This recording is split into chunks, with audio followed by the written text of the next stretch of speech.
শীতকালীন সবজিগুলির মধ্যে আরেকটি জনপ্রিয় সবজি হলো বিম কড়াই। দেখুন কত সুন্দর সুন্দর দেখতে। অনেকে বিনস বলে, অনেকে বিম কড়াই বলে। এর হাইব্রিড এবং দেশি জাতীয় দুই রকমেরই বীজ পাওয়া যায়। আপনারা যদি এখনও বীজ রোপণ করেন 40 দিনের মধ্যে কিন্তু ফলন পেয়ে যাবেন। আমি জৈব পদ্ধতিতে শুধুমাত্র সরিষার খোল জল দিয়ে এই গাছকে বড় করেছি। আর এই গাছে দুটো ভ্যারাইটি হয়। এটা হচ্ছে লতানো ভ্যারাইটি, যেটা মাচা পদ্ধতিতে গাছ উপরের দিকে উঠে চলেছে, যেটাকে আমরা মাচা বলি আর কি।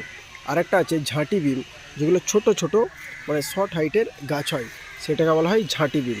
যাদের মাচা করার পদ্ধতি নেই তারা কিন্তু চাইলে ঝাঁটি বিম লাগাতে পারেন। আর যাদের মাচা পদ্ধতি ব্যবস্থা আছে তাদেরকে বলবো অবশ্যই মাচা পদ্ধতিতে গাছ লাগাবেন, কারণ মাচা পদ্ধতির গাছে প্রচুর পরিমাণে ফলন হয় ঝাঁটি গাছের থেকে। আর শীতকালীন একটি সুন্দর সবজি হলো এই বিম, অবশ্যই চাষ করুন।